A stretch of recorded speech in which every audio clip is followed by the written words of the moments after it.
Hi అండి, అందరికీ నమస్కారం. Welcome to the Manasa cooking channel.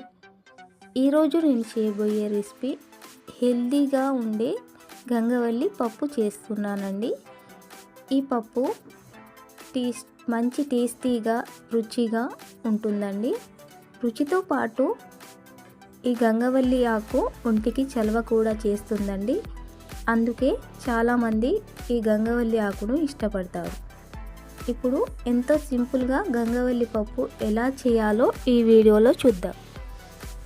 ముందుగానే 1/2 kg కందిపప్పును శుభ్రంగా కడిగి కుక్కర్లో వేసుకున్నానండి. ఇందులోనే 2 స్పూన్స్ కారం, రుచికి సరిపడా ఉప్పు, కొద్దిగా పసుపు, కట్ చేసి పెట్టుకున్న 4 టమాటాలు, ఒక ఉల్లిపాయ ముక్క, శుభ్రంగా కడిగి కట్ చేసి పెట్టుకున్న గంగవల్లి ఆకు 3 కట్టలు తీసుకున్నానండి. ఇందులోనే కొన్ని నీళ్ళను పోసుకొని కుక్కర్ మూత పెట్టి 3 విజిల్ వచ్చేదాకా ఉడికించుకోవాలి.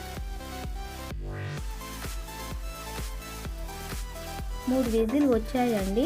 ప్రెషర్ మొత్తం పోయేదాకా ఆగి కుక్కర్ మూత తీసి చూద్దాం.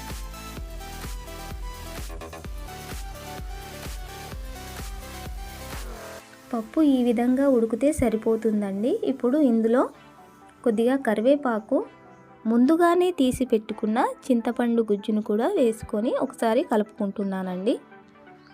మీరు మా ఛానల్ ఫస్ట్ టైం చూసినట్టయితే ప్లీజ్ లైక్ చేసి సబ్స్క్రైబ్ చేయండి, మాకు సపోర్ట్ చేయండి. ఇలా కలుపుకున్న గంగవల్లి ఆకు పప్పును మరో 10 నిమిషాలు ఉడికించుకోవాలి.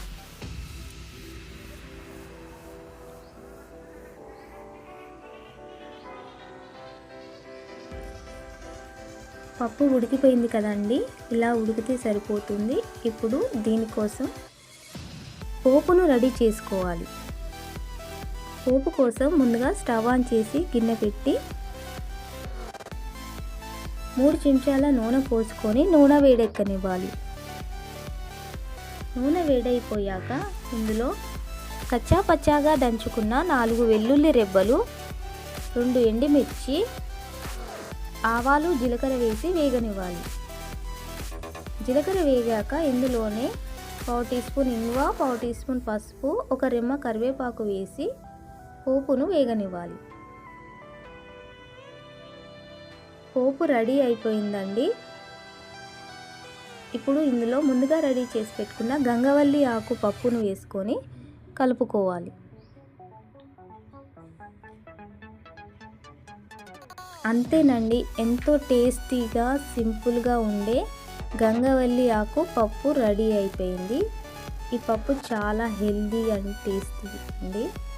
అంతేకాదు ఒంటికి చలవ కూడా చేస్తుంది. మీరు ట్రై చేసి మీకు ఎలా అనిపించిందో కామెంట్ చేసి చెప్పండి.